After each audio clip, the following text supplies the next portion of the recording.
Man, this is not going well. With the 13 game week of the season completed, let's take a look at how my team performed and my transfer thoughts for game week 14.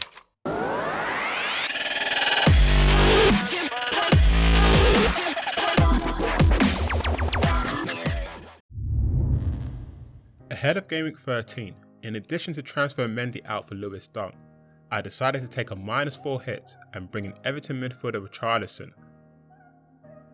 For game week 13, I got 39 points, 11 points below the average, killing my ranking by 200,000 places. Ouch! In the My FPL Strategy League, my position has 2 dropped. Shout out to Cameron FC, he has now retained his top spot. Now let's take a look at how my team performed and my transfer thoughts for game week 14. Man City recorded their 8th clean sheet of the season, beating West Ham 4-0. EDERSON had a good display. He faced 2 tricky situations in the first half, denying Antonio goal and keeper Arnautovic during the crucial moments of the match. At the end, the Brazilian returned a respectable 6 points. City faced Bournemouth next, a decent fixture on paper. The last meeting between the two clubs, City beat the Cherries 4 goals with no reply. City have only conceded 5 goals so far this season. With Bournemouth recent form dropping, losing the last 3 games, I wouldn't be surprised to see another easy win for the Sky Blues. The Reds sealed their 8th clean sheet of the season, beating Watford 3-0. Robertson had another good display, was involved in Liverpool's third and defensively solid throughout the match. He was perhaps lucky not to concede a penalty in the second half. Nevertheless, the Scotsman's overall performance was enough to earn him 1 additional point, returning a well-needed 7 points. Liverpool welcome Everton next in the Merseyside derby. The last 2 meetings between the two clubs have been tight affairs, thus it won't surprise me if we get another tight game.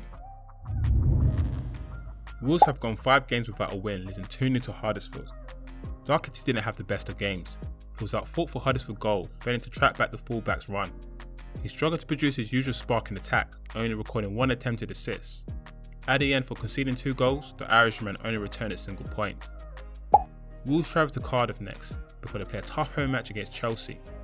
Wolves have now failed to keep a clean sheet in 5, a stat that's slightly concerning, but I'm prepared to give DOHERTY another goal against Cardiff for game week 14. The Seagulls were forced to settle for a draw in the 1-1 game against Leicester City. Brighton were on course and sealing their 4th clean sheet of the season, with Lewis Dunk leading the bonus points, but with less than 15 minutes to go, the Seagulls conceded a penalty, wiping out the clean sheet. But despite the 4 points lost, the Englishman's display was enough to earn him 1 additional bonus points, returning under the circumstance a respectable 3 points. Brighton have a good run of fixtures before they play a tough home match against Chelsea. I brought in Dunk to hopefully capitalise on Brighton's next 3 fixtures, so I got my fingers crossed that this pays off. Richarlison blanks in Everton's 1-0 win against Cardiff. With Richarlison's high ownership and Everton up against bottom of the league team Cardiff, admittedly I panicked and took a -4 hit to bring in the Brazilian ahead of game 12, which ultimately didn't pay off. Richarlison struggled to impact the final third, having little possession for large parts of the game. Despite the below par performance, he did manage to record 2 shots on target, but at the end the Brazilian only returned 3 points. Everton's next fixture is a tough away match against Liverpool. Liverpool are looking defensively solid, only conceding 1 goal at home, so I'm contemplating benching Richarlison for game week 14. Newcastle makes it 3 wins on the bounce, beating Burnley 2-1 at Turf Moor. KENEDY played a more central role which perhaps didn't suit his game. He did manage to record 5 shots on goal, but none hitting the target. At the end, the Brazilian only returned 2 points for a match appearance. Newcastle plays West Ham next, a fixture on paper classed as a desirable match. In the last 2 meetings between the two clubs, Newcastle has scored 6 goals in total, 3 goals on both occasions. Although this match is ranked as a good fixture for Newcastle, I suspect this match to be a lot more tougher than it looks. Hazard goes missing in a 3-1 defeat to Spurs. Hazard struggled to impact the game, however he was perhaps unfortunate not to be awarded a penalty in the first half. To make matters worse, the Belgian international was shown a yellow card minutes before half time, and as a result the midfielder only returned an embarrassing 1 point. Chelsea welcome Fulham next, a tasty fixture on paper. Fulham are yet to keep a clean sheet so far this season, conceding the most Premier League goals. Thus, as long as Hazard is fit, he'll be starting in my team for sure for game week 14. Salah opens the gate in the 3-0 win against Watford. Salah grabbed his 9th goal for the season, scoring the Reds' opening goal. He probably should have scored in the first half when his header was smartly saved by Ben Foster. But once again, his overall performance wasn't enough to earn the Egyptian any bonus points. But at the end, the Liverpool starman returned a respectable 8 points. Salah is up against Everton next. In the last Merseyside derby played at Anfield, Salah scored the opening goal in the 1-1 draw. The Hammers were unable to stop the Premier League leaders, losing 4-0 to City. Arnautovic had a quiet game, struggled to impact the game in the final third. To make matters worse, the Austrian looked to pick up an injury towards the end of the game. At the end, the striker only returned 2 points for match appearance. West Ham have a good run of fixtures and don't play a top 6 team till Gameweek 22. As I'm hoping Arnautovic's injury is nothing too serious, but I'm going to have to keep my eyes peeled. Bournemouth came out short in a 2-1 defeat against Arsenal.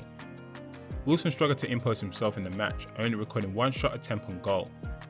At the end, the English international only returned 2 points from match appearance. Wilson's up against City next, a tough fixture on paper. City have only conceded 5 goals so far this season, 2 of the goals coming from the penalty spot. Thus the likelihood of Wilson scoring looks very slim. Aguero blanks in a 4-0 smashing against West Ham. Aguero has now failed to score for the 5th time away from home this season, a massive contrast compared to his home form. Unfortunately for me, the Argentina was my captain, and at the end he only returned 4 points, my second lowest return for captain picking this season. Man City welcome Bournemouth next, a decent fixture on paper. In the last meeting between the two clubs, City beat the Cherries 4-0, with Aguero scoring 2. On the bench, to add insult to injury, there was big points lost. I'd have been better off playing Crystal Palace Wan-Bissaka, who returned 6 points. In addition, I would have gained 4 additional points if I played Hennessy over EDERSON, but I guess it would have been a brave call to select a Crystal Palace goalkeeper against Manchester United at Old Trafford, despite United's form. So moving on to my transfer thoughts for Gameweek 14. With Gameweek 14 commencing this Friday, there's little time to evaluate my next transfer move. But my initial think is to exchange Wilson with Wolves striker Jimenez. Heading towards this busy festive period, Wolves have the lowest number of games to contend with. In addition, they have the best average recovery time between matches. Thus I suspect this will play into Wolves' advantage, despite their recent dip in form. Whereas Wilson is up against Man City and Liverpool in the next 3. And to be honest with you, even with Wilson's good underlying stats, I just don't see him scoring against City or Liverpool. Furthermore, exchanging Wilson now will enable me to pocket 0.1 mil in profit, and enable enough funds to bring in Kane for Gameweek 15. But with Arnautovic and Hazard potentially injured, I haven't yet made my transfer, and I'm going to wait until I gather as much information as possible before doing so. But if I do decide to bring in Jimenez and Hazard and Arnautovic gets the all clear, I'll probably play a 4-3-3 formation with Wan-Bissaka back in the team. For captaincy, it's probably going to be between Aguero or Hazard. Please note my team is not locked in, and if you'd like to see my final team selection, be sure to follow me on Twitter. All my details in the description below. And that's all for me today guys, and I'll see you guys in the next video. Peace.